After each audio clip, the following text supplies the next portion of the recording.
Let's talk now about assessing. In the previous videos, we reviewed how to be more self-aware and the best ways to connect with patients and their families.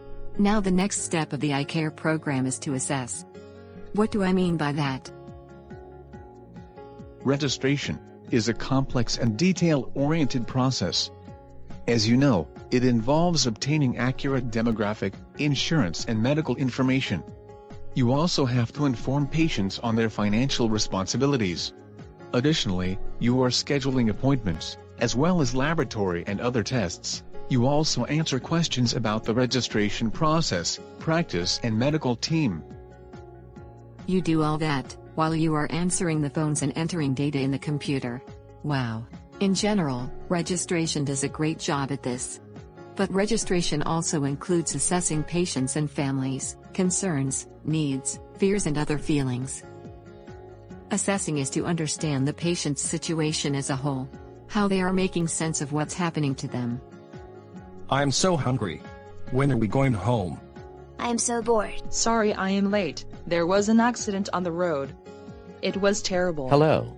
Do you have your identification and insurance card? Assessing is about the 5 A's. Being attentive, eliciting patients' agendas. Using your active listening skills, asking open-ended questions. And expressing appreciation. Let's review this quickly. Sorry I am late. There was an accident on the road. It was terrible. I am sorry to hear that. Is everyone okay in your family? Yes, they are just tired and hungry. I am Roger. I will register you. It will take around 20 minutes. Then, you will have some time to get something to eat. Great, thank you. Can I have the identification and insurance card, please? To be attentive means to slow down or stop for a brief moment. Look at the patient, especially when the patient or a family member is talking to you. Did you see the difference this made? The appointment agenda is eliciting the different concerns the patient wants to address during the clinic visit.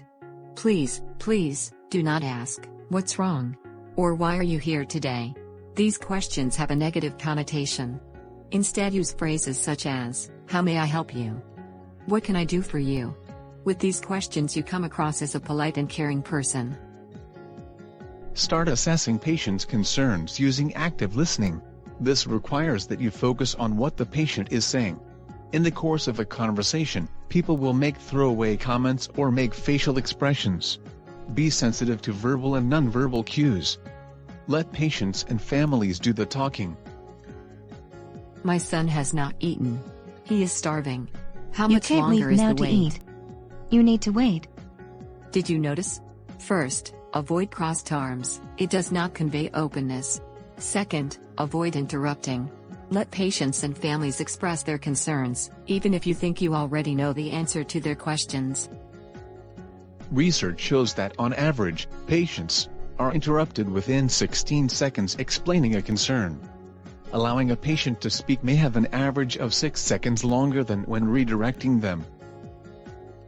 In active listening you show interest in what the patient and the family members are saying, with nonverbal communication as eye contact, nodding and smiling.